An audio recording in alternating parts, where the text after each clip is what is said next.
Good day to you viewers, the Colonel speaking to you live from the Preceptory of British Imperial YouTube Broadcasting. And what exciting item have I got to show you today? Looks very classical, doesn't it? And in fact it is inlaid satinwood. I bought this fine machine from eBay. Last week it would cost a fortune. And the squire collected it for me, and here it is. It was not working at the time, it wasn't well photographed, but it was reasonably priced. It does need a damn good clean, and it did need some work. However, here it is. What could it be? The clue is the front. It's inlaid on all sides, and it is satinwood, as you see, in a vaguely Sheraton style, certainly Edwardian style, although it's probably early 20s. And there's a clue. What's that thing there? It looks like a drawer, but it is not. That is the clue to what it is. It wasn't well photographed on eBay, but let's see if I can get that. Gotta fix that. What is it? It looks familiar. It's an Algraphone. In fact, if I move this stuff out of the way, you'll be able to see. Get out. Yeah, Algraphone. It's in fact an Algrette. It says that in the lid there, but you can't see it. It's a bit dark. And all this stuff came with it. It's not been remotored. That's the original motor. It came with a Columbia cleaning pad, some sort of record cleaning thing. A Sonat 1000 needle tin. Alfred Graham, there we are, and also the soundbox box, which I seem to have temporarily mislaid, which is typical really. The original Sonat soundbox, which is unique design, and the original Algraphone motor, the smallest version, because this is the small machine. It says Graham in the middle there. No, it's upside down. There we go. Alfred Graham and Co. Algraphone, hence the name. Now if I take that off, I'll show you the motor. There we go. Let's put that over there. And it's not the typical larger Algraphone motor, which would have a big cast metal plate saying Algraphone and Alfred Graham on it. This is the smallest version, so if I gently lift this motorboard up... Oh, I didn't take the handle out, that would help. There we go. Then we can look at the motor, which is a unique design. There it is, and you can see it's working. What's this thing here? A dead spider, perhaps? Try and shove my fingers into the governors there.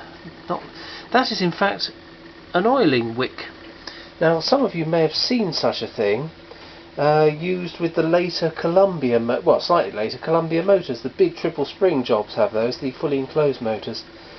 And this motor bears a striking resemblance to those motors. They, I think, were made by Garrard, and I suspect this may be an early Garrard product. It's a solid metal box, essentially, with the springs mounted. It makes it much easier to get at the springs, because there's just a central pin there. You gently release there and knock it out. I had to repair a spring. There's double 1-inch spring motor, so it's got a bit of power to it, even though it's fairly modest looking in size. And it had, when it came to me recently, let's just pull that, there we go, that's better. It's really difficult doing these things single-handed. There we go, brilliant. And I'll put the turntable back on.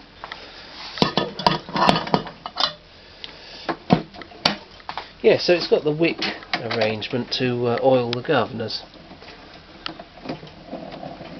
What it also has is the Algraphone tone arm, which mounts there on that large piece of rubber. And it's a solid chunk of rubber that goes right through and mounts with a sort of giant Jubilee clip on top of the horn. But here it is distorted. It doesn't make too much of a difference, but it is a nuisance. There's the speed control, which says you remove turntable to oil motor. So it's all original. I suspect, as I say, Algraphone Alfred Graham went to Garrard, but very nice machine indeed. Let's hear a record, because it is loud for what it is.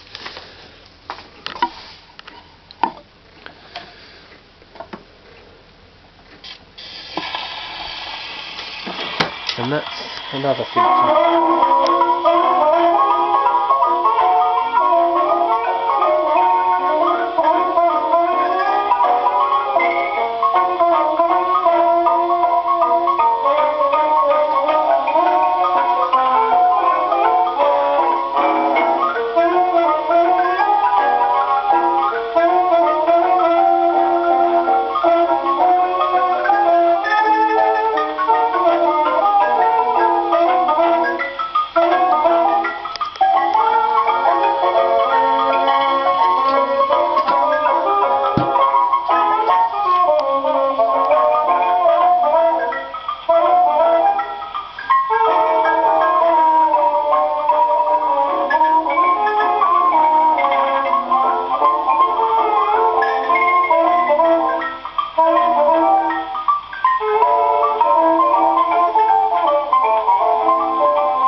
better tell you what that record was. It's Sweet and Pretty Foxtrot by the All-Star Trio, Victor 18520.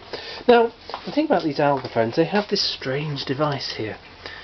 And it appears to be a draw front, but in fact it's got this pyramidal, well, it's not actually pyramidal at all, it's just angled reflector, which supposedly pushes the sound out. Certainly Captain Barnett didn't like things like that, but I have a feeling that's a Henry Seymour design. So, who knows, but Alfred Graham made them. This was not the most expensive, it's all inlaid, as you can hopefully see. Satinwood, not mahogany, it's satinwood. And very nice, wasn't a fortune, was on eBay, you could have all seen it, but the photos didn't do it justice. Also needed a repair. The second spring, as most of you know, the first spring, usually in a double or triple spring motor, winds the next spring. And someone put the second spring in the wrong way round, and I didn't realise that. So when I was winding up, it barely got through a single side of a 10-inch record. I thought that's very curious. So I took the second spring out and noticed that normally that's pretty fatal if someone puts it in the wrong way round. It bends the pin and the hook bend the centre of the spring round the wrong way, and then you're really stuck because it will usually break. But here it had merely locked onto the hole in the centre of the spring and well, locked essentially. So when I took it out, took the spring out, re-greased it, put it back in the right way, and bingo, it works very well. Delighted with it. But that's an Algrette Algraphone, awfully rare machines. You normally see the monstrous, in fact I've been offered a monstrous Chinese lacquer sideboard job that I couldn't even fit in this room, it's so enormous. But it hasn't really got much, technically it's very little different to this one. It's got a bigger motor with the motor plate, it's got a bigger sort of drawer front, but then you've got room for about 250 records each side in this monstrous cabinet, which is about 7'6", 8 foot long, something like that. It's not expensive, but where the devil would I put it? I've got enough stuff here. Anyway, I shall consider that, but this is much more interesting and useful. It certainly fit into a modern home rather well, and it wasn't expensive, as I say. And came with all these goodies. There was a soundbox box as well, but I seem to have mislaid that. I don't think it's over there. I'll put it down somewhere anyway. That came with it as well, so a lovely original machine. Oh, and about my forum, for regular viewers, the forum is now a new site and forum are being created.